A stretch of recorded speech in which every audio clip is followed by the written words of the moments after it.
Hello दोस्तों, तो आज के इस वीडियो लेक्चर में हम लोग देखेंगे कंटिन्यूटी एंड डिफरेंशियबिलिटी।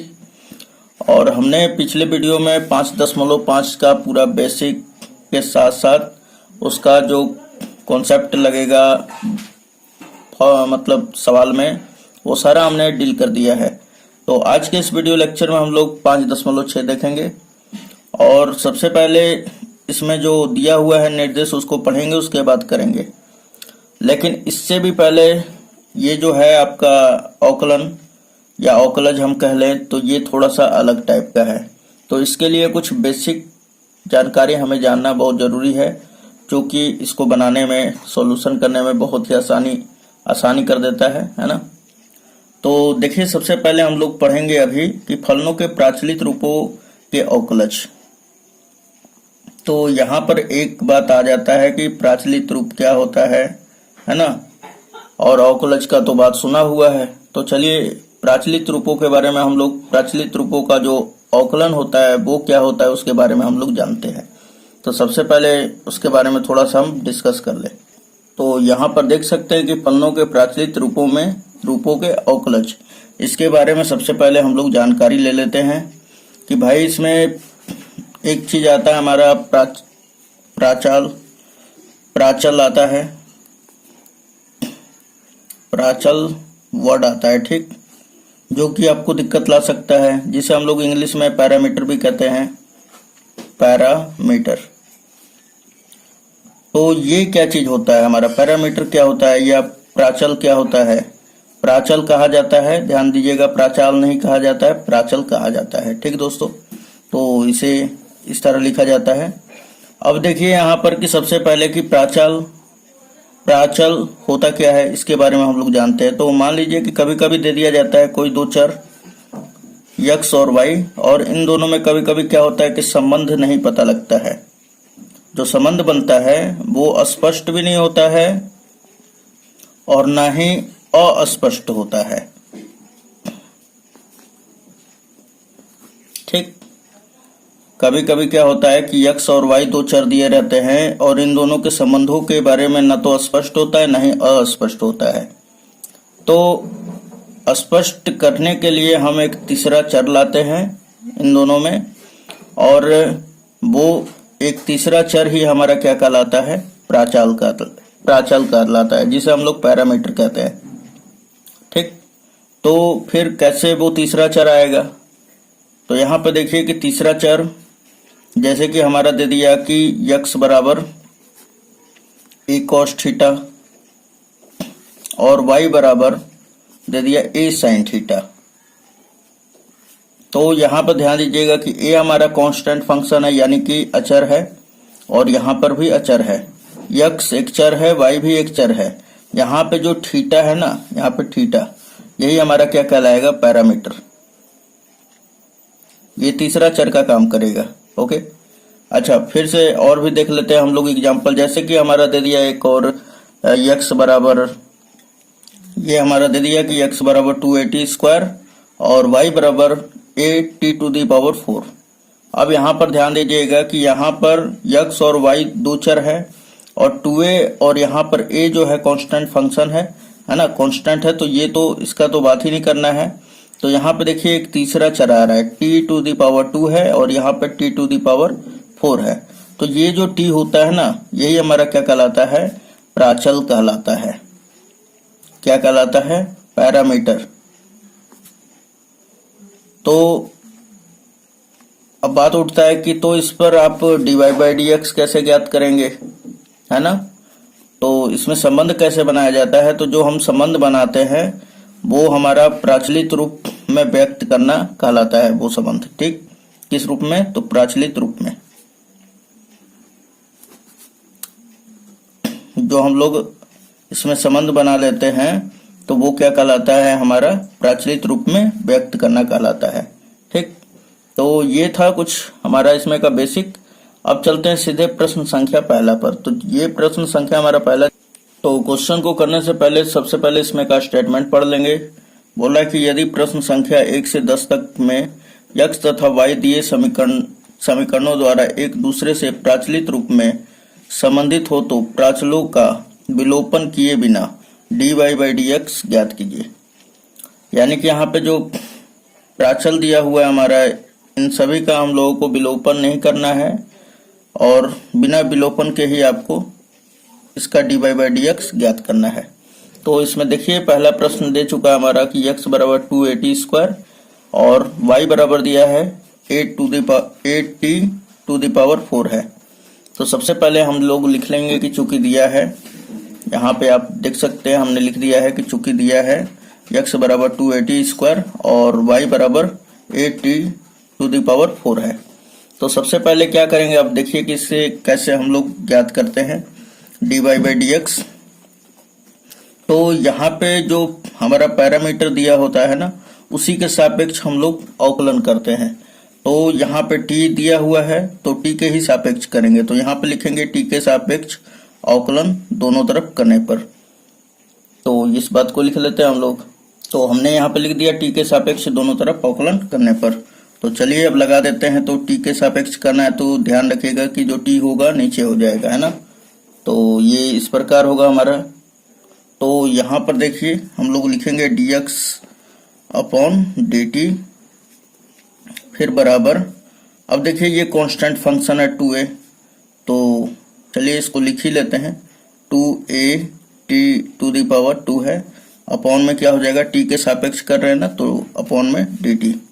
अब यहाँ पर ध्यान दीजिएगा कि 2a जो है हमारा कांस्टेंट है तो ये बाहर हो जाएगा 2a और बचेगा dt स्क्वायर अपॉन में dt, है ना। तो अब देखिए क्या हो जाएगा, ये 2a तो आ जाएगा, ये x to the power n के रूप का है तो फिर क्या हो जाएगा, तो ये बच जाएगा हमारा 2, यहाँ पे गुणा का सिंबल दे दीजिए, 2t हो जाएगा, है ना। इसका घात जो है 2 यहाँ पे आ जाएगा और 2 में से 1 घट जाएगा तो 2t बच जाएगा।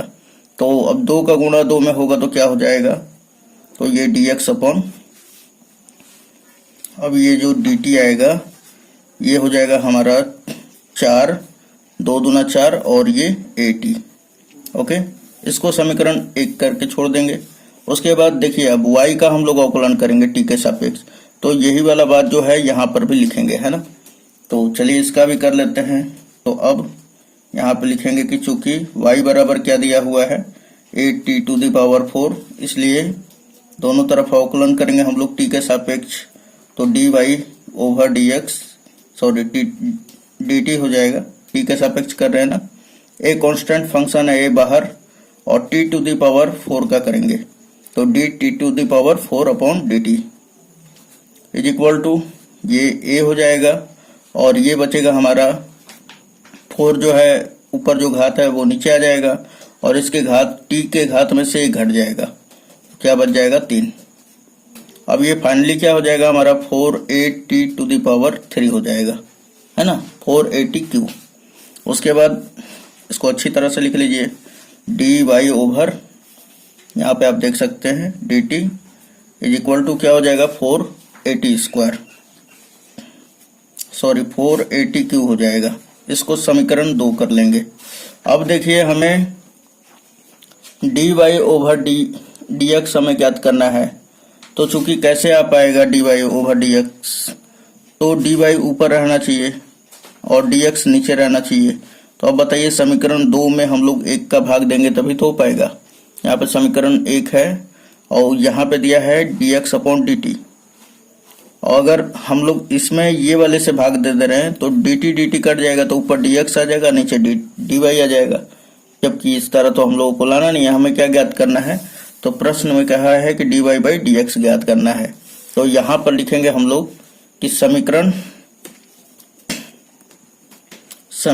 2 डिवाइड बाई 1 से, चलिए समीकरण 2 क्या हमारा दिया हुआ है, तो ये dy अपॉन dt ओवर क्या है dt, और फिर समीकरण 1 क्या दिया हुआ है तो dx अपॉन dt। तो चलिए ये भी लिख लिया हमने कि dx अपॉन dt और इज इक्वल टू क्या है हमारा, तो यहाँ पे आप देख सकते हैं कि समीकरण 2 का क्या है 480 क्यू अपॉन में क्या हो जाएगा, तो समीकरण 1 में क्या दिया हुआ है 480। तो चलिए यहाँ पे 4 AT लिख लेंगे। अब देखिए 4A से 4A कैंसिल आउट है ना, और ये T भी कट जाएगा तो यहाँ पे बचेगा 2 केवल, तो यहाँ पर आएगा आपका T²। और यहाँ पर देखिए कि dt से ये dt कैंसिल आउट, क्या बचा dy/dx, तो ये लिखेंगे dy/dx is equal to T², और यही आपका परफेक्ट आंसर होगा। ओके, तो आपको ये पूरा समझ में आ गया होगा, और आप देख सकते हैं कि हमने ये पहला प्रश्न का आंसर सॉल्यूशन कर लिया। चलिए प्रश्न संख्या दूसरा देख लेते हैं हम लोग। तो यहाँ पे क्वेश्चन नंबर 2 देख सकते हैं कि हमने लिख लिया है x बराबर a cos थीटा और y बराबर b cos थीटा। तो अब हम लोग लिख लेंगे कि चूंकि दिया है, तो यहाँ पे हमने लिख लिया है कि चूंकि दिया है x बराबर a cos थीटा, y बराबर b cos थीटा। अब देखिए यहाँ पे कि चूंकि यहाँ पे जो पैरामीटर दिया हुआ है थीटा दिया हुआ है, तो हम लोगों को थीटा के सापेक्ष अवकलन करना है। ठीक, तो यहाँ पे लिखेंगे कि दोनों तरफ थीटा के सापेक्ष अवकलन करने पर, तो हमने यहाँ पे लिख दिया। ठीक, अब चलिए यहाँ पर कि कर लेते हैं हम लोग, थीटा के सापेक्ष करना है ना, तो थीटा क्या रहेगा, नीचे रहेगा, तो यहाँ पे लिखेंगे dx/d theta is equal to, अब ये देखिए a जो है कांस्टेंट फंक्शन है, ये बाहर, cos थीटा का हम लोग क्या करेंगे, तो इसका जब करेंगे तो ये क्या हो जाएगा माइनस का sin थीटा, तो ये माइनस बाहर आ जाएगा, ये sin थीटा हो गया। और फिर इसका हम लोग कर लेते हैं, तो y हमारा दिया हुआ है तो इसका भी कर लेते हैं dy/d थीटा, फिर ये b कांस्टेंट फंक्शन है बाहर निकलेगा, और ये cos थीटा का क्या होगा माइनस का sin थीटा। ओके, अब उसके बाद इसको इक्वेशन फर्स्ट कर लेंगे और इसको सेकंड। अब लिखेंगे हम लोग समीकरण 2/1 है ना, तो यहाँ पे लिख लीजिए समीकरण 2/1 से। अब देखिए यहाँ पर कि समीकरण 2 क्या दिया हुआ है, तो ये लिख लेंगे dy/d थीटा अपॉन में क्या हो जाएगा dx/d थीटा। ठीक, LHS साइड को LHS साइड में ही डिवाइड करना है ना। और तो अब देखिए dy/d थीटा का मान क्या है -b sin थीटा, तो यहाँ पे बराबर का सिंबल देंगे -b sin थीटा, और बटा में क्या हो जाएगा इसका मान dx/d थीटा का मान, तो -a sin थीटा, और आप इधर से कटा सकते हैं, देखिए sin थीटा से sin theta cancel out, minus से माइनस कैंसिल आउट है ना, बचा क्या हमारा b/a, तो यही हमारा क्या हो जाएगा d, और यहाँ पर देखिए कि d थीटा से d थीटा कैंसिल आउट हो जाएगा, सो dy/dx इज इक्वल टू क्या आ जाएगा b/a, और यही क्या होगा हमारा आंसर। चलिए नेक्स्ट क्वेश्चन कर लेते हैं, क्वेश्चन नंबर तीसरा। तो क्वेश्चन नंबर तीसरा दिया हुआ है कि x बराबर sin t और y बराबर क्या दिया है cos 2t। तो हम लोग लिख लेंगे यहाँ पर कि चूंकि दिया है x बराबर sin t और y बराबर cos 2t, तो हमने यहाँ पर लिख दिया। उसके बाद लिखेंगे, अब देखिए यहाँ पे पैरामीटर क्या है, t है, यहाँ पर भी t है, तो लिखेंगे t के सापेक्ष दोनों तरफ अवकलन करने पर, तो यहाँ पे हमने लिख दिया दोनों तरफ t के सापेक्ष अवकलन करने पर। तो चलिए यहाँ पे लगा लेते हैं सिंबल, तो यहाँ पे क्या हो जाएगा dx ओवर क्या हो जाएगा dt, उसके बाद अब sin t का क्या होगा दोस्तों, तो cos t। ठीक, ये तो सिंपली आप लोग जानते होंगे। उसके बाद ये इसको इक्वेशन फर्स्ट कर लेंगे। ठीक, और ये क्या हमारा y बराबर चूंकि cos 2t दिया है, तो इसको लगा लीजिए पूरा dy/dt, चूंकि t के सापेक्ष कर रहे हैं हम लोग है ना, t के सापेक्ष, तो अपॉन में क्या रहेगा dt रहेगा, जिस तरह यहाँ पे लिखा गया है ना। तो फिर क्या हो जाएगा, अब इसको करिए, तो d cos 2t और अपॉन में क्या हो जाएगा, अब देखिए यहाँ पर चूंकि एंगल क्या बन रहा है 2t ना, तो यहाँ पे आएगा 2t, और फिर इस 2t का भी होगा, तो यहाँ पे लिखेंगे d 2t अपॉन में dt। ओके, अब देखिए यहाँ पर थोड़ा सा ये क्या हो जाएगा dy/dt इज इक्वल टू, अब ये cos t का क्या होगा माइनस का sin t, लेकिन यहाँ पे तो 2t है, तो यहाँ पे 2t आ जाएगा सिंपली बस। और उसके बाद इस 2t का भी जब करेंगे तो क्या आ जाएगा हमारा t आ जाएगा, सॉरी t तो खत्म हो गया ना, 2 आ जाएगा। है ना, चूंकि टू कांस्टेंट है हमारा तो बाहर आ जाएगा, और D T upon D T cut के क्या लीजिए लिख देते हैं D T upon D T, ये कट के क्या देगा 1 देगा, है ना। तो अब देखिए जो 2 है ये सामने चला आएगा, या D Y over D T is equal to क्या हो जाएगा -2 साइन 2t। ओके, अब देखिए ये इक्वेशन सेकंड हो गया। अब हम लोग लिखेंगे equation second divide by first, है ना, क्योंकि हमें तो D Y by D X चाहिए। तो यहाँ पे लिखेंगे समीकरण 2 डिवाइड बाई 1। ठीक, तो समीकरण 2 क्या चूंकि दिया हुआ है D Y over D T, और फिर बटा में क्या है हमारा D X upon D T is equal to, अब देखिए D Y over D T का मान क्या है -2 sign 2t, -2 sign 2t upon में क्या हो जाएगा, तो D X upon D T का मान cos t।